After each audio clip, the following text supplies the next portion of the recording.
Bonjour à tous, c'est Artie Amélie, j'espère que vous allez bien. Pardonnez-moi pour mon retard. Je finis souvent paralysée lorsqu'un projet me tient vraiment à cœur. En parlant de cœur, j'ai perdu la vidéo de ma deuxième illustration en faisant le montage de la dite vidéo. Ça m'a un peu saoulée. Beaucoup en fait. Mais j'ai repris du poil de la bête et je suis directement passée à la troisième illu, celle qui représente la pousse de persévérance.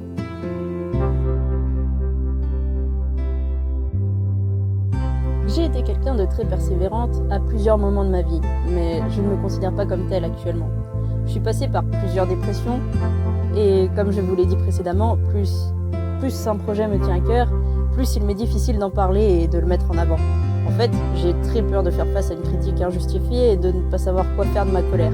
J'ai appris que c'était mal de crier, de frapper du poing sur la table, de lever la voix en général, et c'est pas pratique du tout pour défendre les choses importantes à ses yeux. J'aimerais être capable d'exploser, quitte à devoir m'excuser et avoir une vraie discussion après coup, mais c'est pas le cas.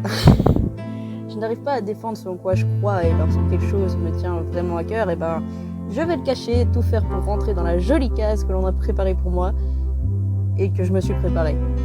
Je me freine à chaque pas que je fais en dehors de cette case et ça m'épuise.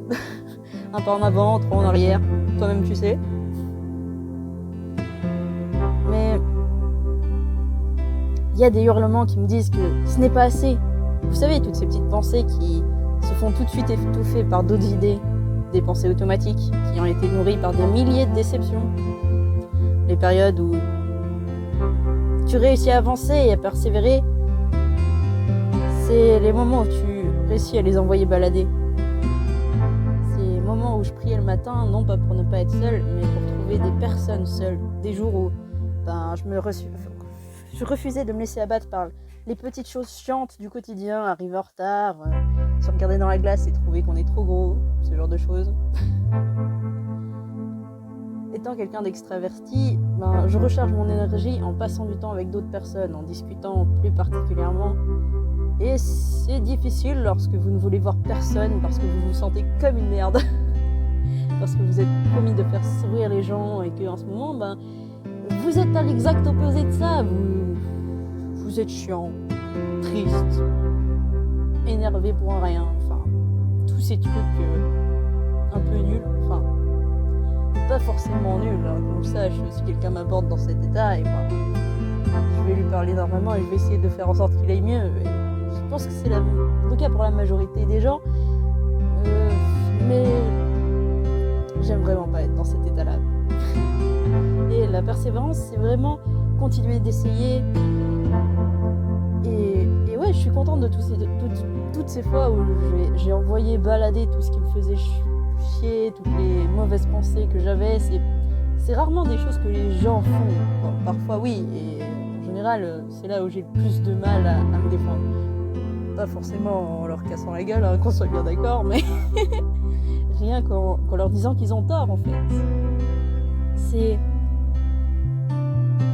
difficile de persévérer correctement et de persévérer dans ses bonnes idées quand toutes les personnes qui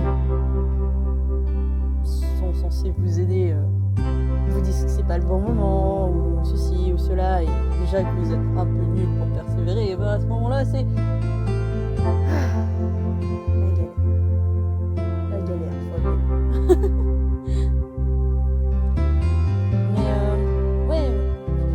De toutes ces fois où j'ai continué à essayer malgré tout ça, malgré tout ce qui m'arrivait sur la gueule. Et il y a beaucoup de gens qui continuent à faire ce qui est bien malgré tout ce qui leur tombe dessus et ces gens sont incroyables.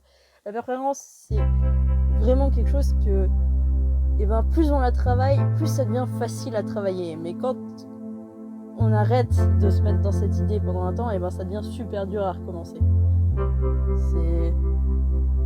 C'est chaud, mais c'est comme ça que le cerveau fonctionne un petit peu. C'est aussi comme ça qu'on crée des habitudes. Il faut 30 jours pour créer une véritable habitude, une bonne habitude, par exemple comme se lever tôt le matin ou manger sainement, etc. Et il faut 3 jours pour la perdre.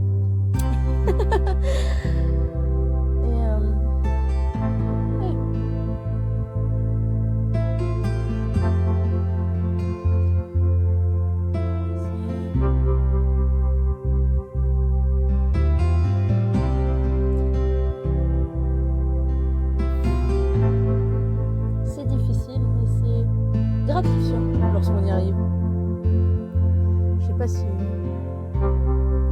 Ouais.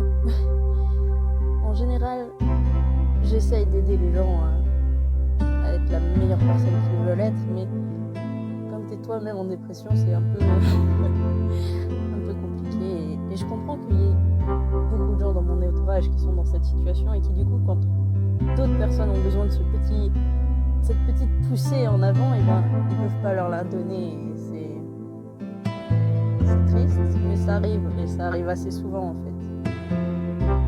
Et à ce moment-là, se dire qu'il faut passer au-dessus de ça et avancer quand même, c'est très difficile. Franchement, les gens qui arrivent pour moi, ce sont des super-héros. Hein. J'ai beaucoup de super-héros dans ma vie qui sont des amis proches. Et ouais, c'est des amis auxquels je tiens beaucoup, qui m'inspirent, qui avancent, qui vont de l'avant, qui se prennent des gros râteaux dans la gueule, mais qui continuent d'avancer. Et ouais, à ces moments-là, tout ce qu'on peut leur dire, c'est bravo, quoi. Merci d'être là. Et ouais, ces gens sont pas souvent vus à leur juste valeur, vous voyez. Quand ils arrivent et qu'ils sont souriants, alors que tu sais bien que leur vie, c'est un gros tas de n'importe quoi en ce moment. Mais il y a peu de gens qui pourront se dire bravo pour être là et juste sourire, vous voyez.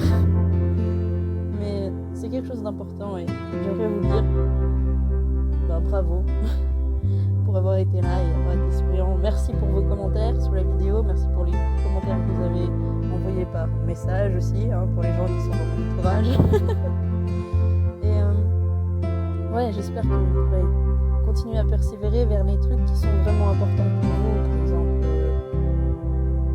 vos projets de vie, vos idées du métier idéal, et même si c'est pas pour tout de suite, même s'il y a 15 milliards de trucs qui vous tombent dessus, et ben ça va peut-être finir par arriver, peut-être que ça aura même pas la forme à laquelle vous pensiez au départ, mais ça sera là. Et faut vraiment garder les yeux ouverts, et ça c'est quelque chose d'encore plus compliqué.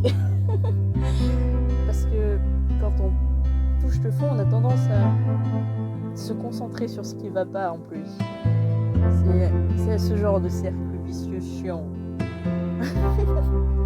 Et ouais, je vous encourage à ouvrir les yeux et à pouvoir être reconnaissant pour ce qui se passe de bien dans notre vie, parce que même quand il y a beaucoup de choses nulles, il y a quand même beaucoup de choses bien. J'ai de la chance d'avoir de très bons parents, des frères et sœurs incroyables,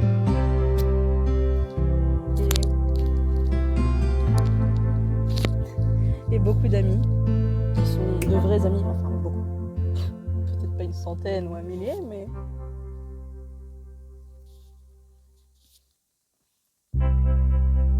disons une bonne poignée. Ouais, c'est ça le mot que je cherchais.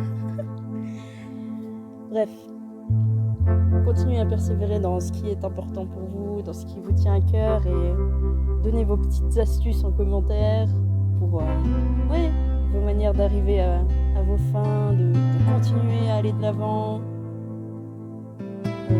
Donnez peut-être vos objectifs, ce que vous avez en tête en ce moment. Et prenez du temps pour avancer, pour discuter, pour faire les choses que vous voulez faire. Et vous laissez pas écraser par vous-même, par vos pensées. C'est super dur, mais c'est tellement important. Voilà, je sais pas si ça vous aura aidé, si ce sera suffisant. Mais j'espère qu'on pourra s'entraider et peut-être avoir de meilleures idées, des idées plus concrètes. Et voilà. Bonne suite. J'espère que vous aurez aimé cette vidéo, et voici la fin du dessin qui arrive, et voilà, à plus tard. Ah oui, vous allez trouver normalement les ancrages de mes deux dessins, le cœur de la reconnaissance et la pousse de la persévérance, dans la description si jamais vous voulez en faire des coloriages ou juste vous amuser dessus. Voilà.